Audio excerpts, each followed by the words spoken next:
Greetings and salutations, YouTubers. This is ZillaFan85 back today with my latest video, my latest figure review. Today we're going to go ahead and take a look at my Bandai Kamacuras.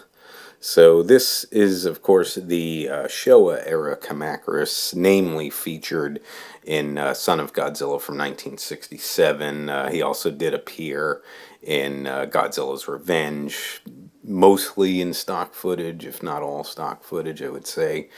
Or, mostly. There might have been a couple shots where it wasn't. But those are really his two sort of mainstay appearances anyway. I definitely do like Kamacuras, basically a giant praying mantis kaiju. So, and I always thought he was a pretty cool insectoid kaiju. Of course, he did later appear again in Godzilla Final Wars from 2004, but that obviously then, different incarnation of him. Kamacuras, also sometimes called Kamacuras. Also in the English dub of Son of Godzilla, they refer to him as Gigantus. But I always stick with Kamacuras when I discuss him. So anyway, let's go ahead and jump into this figure review. Like I said, this is from Bandai. Very, very nicely done figure. So starting with the paint and detail. So you start with the eyes here, and they are these sort of orangish color for the eyes, and there is some detail on them. Not a lot, but there is some detail to give it a little bit of that bug-eyed insectoid look. So you can see some of the etching on there. Looks pretty good. You got these two antennae sticking out from his face there. If they were more movie accurate, they should be longer with those sort of beady points at the end. But they still look pretty good nonetheless, done in this sort of bronzish, greenish color, which you'll see a lot of throughout his body there, but it looks pretty good. Otherwise, the face definitely captured pretty well. Got the mouth there with the jaws on him, the mandibles. Very cool, the pointy front end of the mouth there. Signature of Kamacuras' look. Very, very nice detail work on the top of the head as well, done in this, again, sort of bronzish color. And then as you go to sort of the underside there, you got more of that dark green, like a forest green color. Looks really, really nice. I don't know if I would say this is all 100% movie accurate, but it's not too bad overall. So let's see here. So looking at his back, you got these spikes that protrude from his back, the larger ones near the top here. And of course on the abdomen, thorax area, whatever you want to call it, the smaller spikes going down until you get that almost sort of stinger at the end of his tail, nice and sharp as well. Again, this all sort of plated in that bronzish color there, and then fades into that dark green, so you guys can see that as well. I definitely like this. Is definitely a highlight for me with Kamacuras' design here, especially with this Bandai figure. And then of course you got the claws and the legs there. Again, a lot of that forest green color, and a little bit highlighted a little bit with the bronzish color, as you can see throughout. You've also got the silver tips for the claws there, which is not really movie accurate. They should have been more of that bronze color, but it still looks pretty cool nonetheless. You got sort of this saw-like design for the hooked claw here, and feels pretty good to the touch. Definitely etched in very well, very nicely. You got a little bit of a smaller type saw feature on the pointier claw there. Some nice detail work as well. Very, very nice detail etched in on both claws there, as you guys can see. All the little nicks and grooves. And then, of course, as you move up into the greenish part of the arm, the claw, I should say, again, more of that etched in detail work, those grooves and segments, both sides of the claws, the claw arms there. Very, very cool. You got the underside of him here. Again, you got some of that bronze color going throughout from the base of the neck all the way down to the end where he goes into that tail tip, stinger tip there.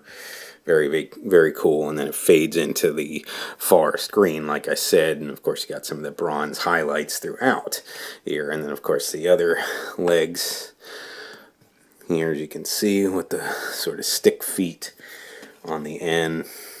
Very, very cool. And again, more of that groove patterning along the legs as well.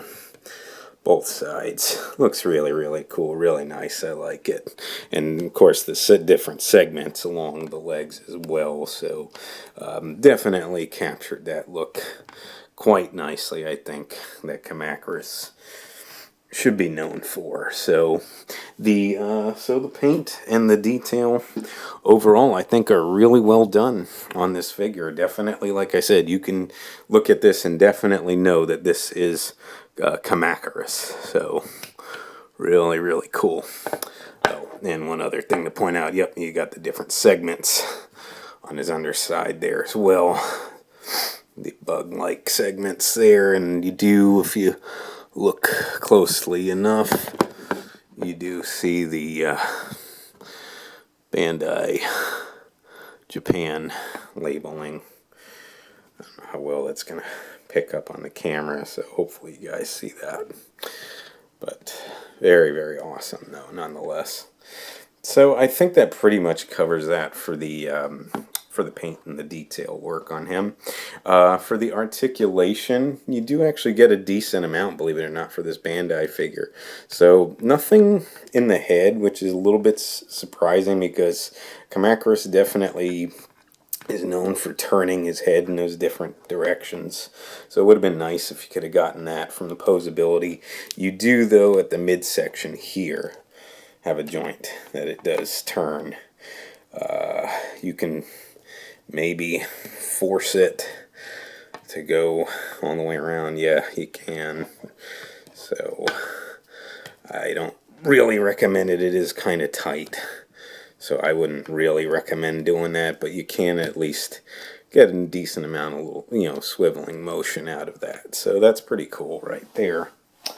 And then otherwise, all the claw arms and the legs are all movable as well, which is cool. So these have the swivel, and as you can see, other than they're impeded upon each other, but they can swivel all the way around otherwise.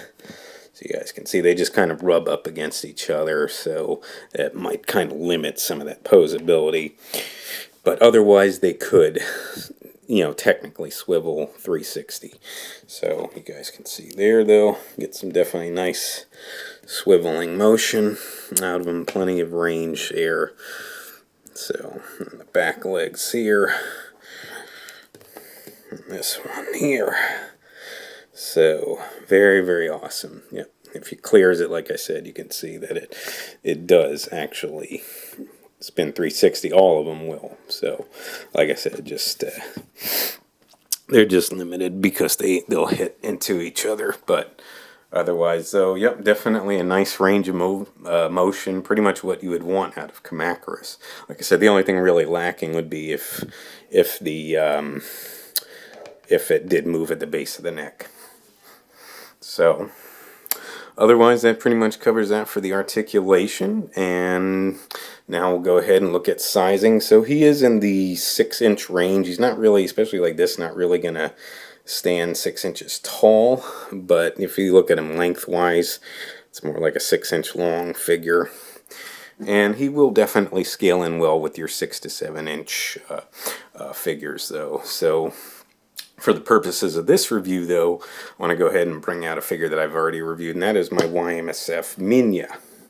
So Minya, obviously on the smaller side, YMSF made him to scale in well with the adult kaiju, since he is the youth child kaiju. And if you see, they actually do look pretty darn good next to each other. So you can see here, and you can reenact some of the scenes, like when Kamacuras had him at the base of his feet. I know that was more when he was when he was just hatched, but still, nonetheless, I think they look pretty darn good next to each other, honestly. So definitely scales in very, very well. So that pretty much covers that for the sizing. Now for the price, and this is the big thing. So this is an older Bandai released figure, and it is quite rare. So that's definitely something to keep in mind. Your best bet if you want to try to find one is to look on eBay. But you're going to have to be prepared because, like I said, this is a rare figure. I lucked out when I got this one. It was a bid, and I got it from a U.S. seller, and nobody else bid on it. And I managed to get it for under $100. So if you keep your eyes open, you may be able to do so.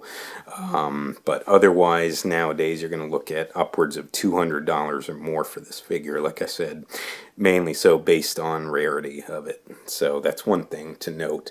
But if you are in the market, you want to pick up a Kamacuras figure, and you're willing to pay to play, this is definitely a great route to go. I think Bandai did a fantastic job with it. So other than that, though, folks, I think that that pretty much wraps it up for this video. I would definitely like to thank you so much for watching. If you would like to subscribe, please feel free to do so. If you would like to like and or comment on any of my videos, please feel free to do so as well. And just remember, until next time, ladies and gentlemen, you be good to yourselves, and sayonara.